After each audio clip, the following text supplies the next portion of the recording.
just for the record, I haven't spent half my life in school, but I did spend a lot of time doing theories, and had the pleasure of meeting with my former neighbor, who I inherited his phone number in the county, Dr. Cruz. So if you have any questions, I did bring up my backup data, because as always, you have to bring up your data. But thank you very much for inviting me, and what I wanted to allude to bring, oh, by the way, welcome, and to my Iranian friend, Koda Hafez. I had 2 roommates from Iran at GW. It was a very interesting crowd, especially when we discussed Middle East politics, and I think we don't have a week. But the interesting thing about what I want to do in disruptive issues in the market is that there's slowly but surely a growing Asian interest in Miami-Dade County. And when you look at the stats, we've got about 640,000 Asians, mostly are Chinese, Taiwanese, and actually the Filipino community is growing. And then the second thing that's growing too is that we're getting a lot of international Chinese students or Asian students from China, Malaysia, Taiwan. In fact, University of Miami has about 1,000 of them. Florida International has 2,000, but some of them are located with their associate campus in Tangine. And just as most of the Latin Americans used to come in the years before that sent their kids to school or had a friend or family member that lived here in Miami, there's a growing linkage. I had 2 Chinese interns in my office, and both of them, one lives on campus, the other one lives in an apartment. And it's an opportunity that I think it's really not been a targeted market, but most of the Chinese students live off campus. They don't drive because they like to take the metro, but the parents buy an apartment as an investment tool and also as an excuse for the child to live in. And I think the government lets them do things to provide stuff for their houses, so they include it as part of their educational package. And I think it's not a big market because it's 1,000, but it's a consistent market because usually most of the students that do study, I know 1 out of the 2 that I had wants to stay and work in Miami. So we're going to see this growing trend. Obviously, I'm looking at a 2020, 25 when we get even a larger population.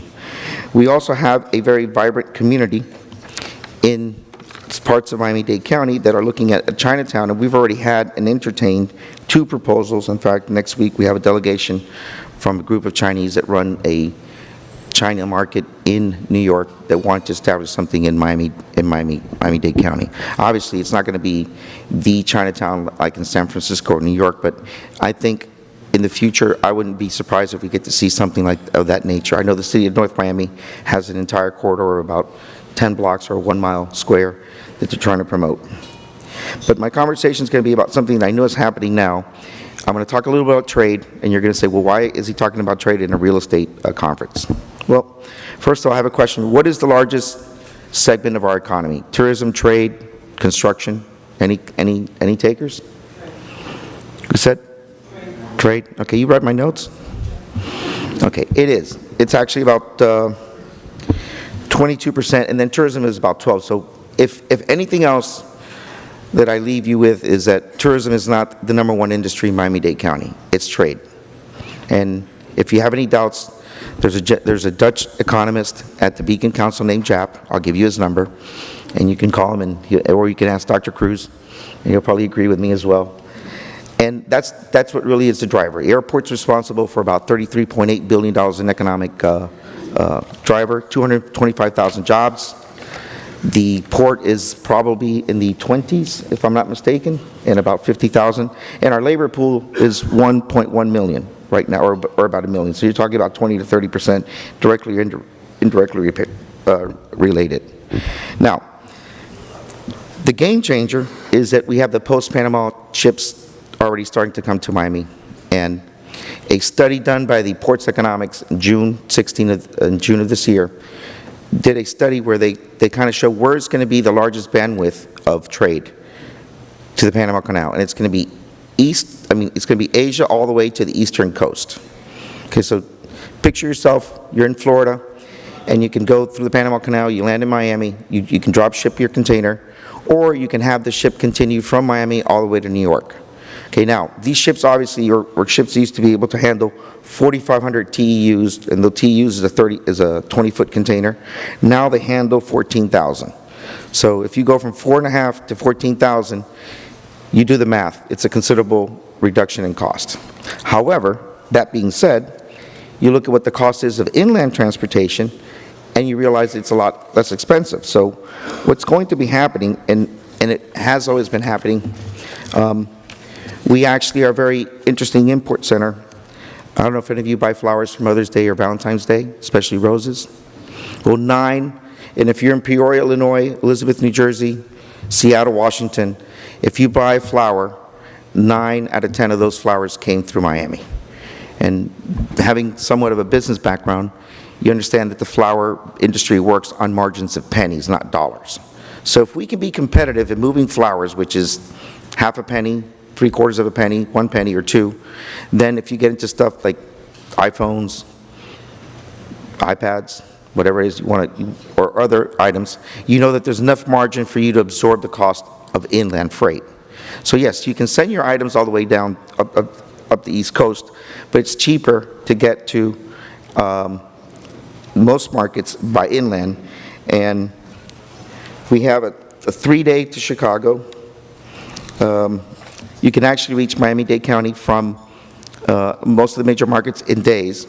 So what we're doing right now in Miami-Dade County is we're creating a free zone which covers the airport and seaport. So now we're going to have a huge free zone. There used to be one in Doral. I think now there's one next to every Starbucks, the way that it's going. But and I'm not kidding, there's a lot of, because it's very easy to get them. So we're going to create this environment where another opportunity besides the retail, wholesale, retail apartment and single-family housing is warehousing space. We see IKEA, Amazon, Sam's Club. I don't know if you heard about Amazon also creating another warehouse space in North Miami. So this game changer of rerouting trade between Miami via the Panama Canal is going to be a game changer for us because we're very inexpensive inland. As I said, we have a 3 to 4 day zone to reach Chicago. New York is about 2.5 days. And then we have what's called intermodality, which is we have the trains, that we have the East Coast railroads, we have trains that come out of Miami that can bring in large containers.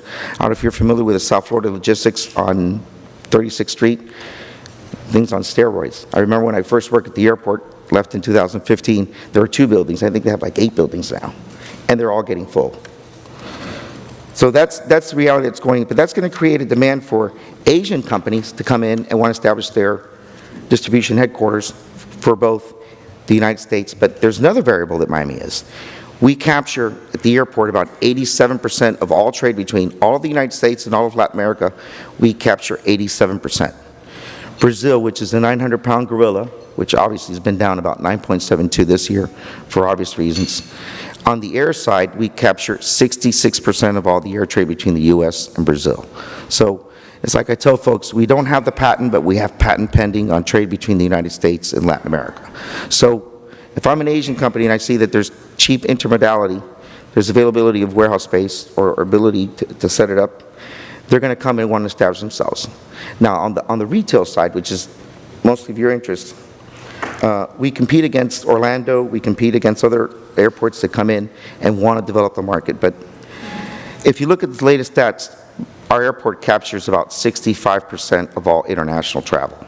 So Orlando, I think, is about 15%. So we don't sleep, we actually sleep very well at night when we have to compete with other folks. And I say very humbly, because we have the capacity to import 89% of all flowers, 71% of all fruits and vegetables, and 51% of all seafood that comes by air into all the United States comes through Miami International Airport. So you can imagine, these are all perishable products that get in at 4 o'clock in the morning, and by 9 o'clock, they're all probably all the way into Savannah, Georgia. And what's happening with China and Asia? Since 2005 to 2015, our cargo business has grown 241%. That means we're growing. So without the Panama Canal, without the re-shifting in trade and the opportunity to get bigger ships, we already had a large growth of cargo with China. And by the way, with Asia. And by the way, it's dropped down a little bit, I have to be honest with you, given the market conditions. But we have increased air, we have more ocean coming in, and we have intermodality. Those are the three variables that are going to create the opportunity for you to do the warehouse spacing. And obviously, there's 29,000 Asians that visit, Chinese that visit Miami-Dade County. And I have to agree with my Iranian friend. They're not looking to start up a business and count the jobs and get hired an accountant. They're looking for security. What we're seeing is they're coming in for quality of life. Have any of you folks been to China? Okay, well, you know they've got this little app that gives you the index of the quality of air in most of the cities. They come here, yeah, and the dust, you're right. So they come here, they see the ocean, they see the boating, they love the quality of, and they come here for health reasons as well. So they're not looking to invest, they're looking just for either retirement. And I'm thinking the best ambassadors that we're going to have are the 1,000 students at UM and the 2,000 at FIU. When the parents come and visit. And it's always happened when they discover Miami, because unfortunately the image that we have in Asia about Miami, I think it's still Miami Vice. Yeah. And some of the more sophisticated don't, but they haven't experienced Miami. I think the cruise industry that's growing tremendously in Asia, and particularly in China, is going to change that market, and when people start taking cruises.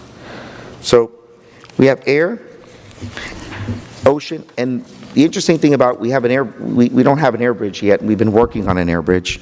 We were in China in April. We met with 3 of the airlines, and I can tell you from our conversations, it's not a matter of how, it's just a matter of when. We have equipment, the A350 that can go without nonstop. We have the 777, the 787, and there's a lot of airplanes that are coming in where you don't have to stop and refuel. So again, the air routes, it's not a matter of how, but it's a matter of when. And hopefully by the first quarter of next year, we might be able to have some announcements. And I'm sorry I'm stuttering, but I have information, and I'm trying to make sure I don't reveal information I'm supposed to reveal until the companies that we are working with actually allow us to announce it. So I think we're going to have a tremendous opportunity. Mind you, we had this quagmire in terms of air travel when we started with Qatar.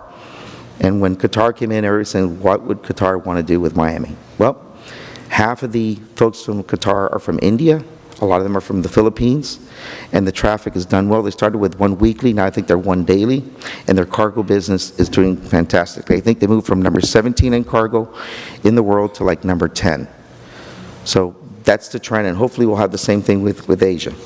So I end my conversation that stay steady, things are happening, announcements will be coming, and hopefully we'll get a lot more. I would love to see a great big Chinatown like San Francisco, but we'll probably get like 1 block. Thank you.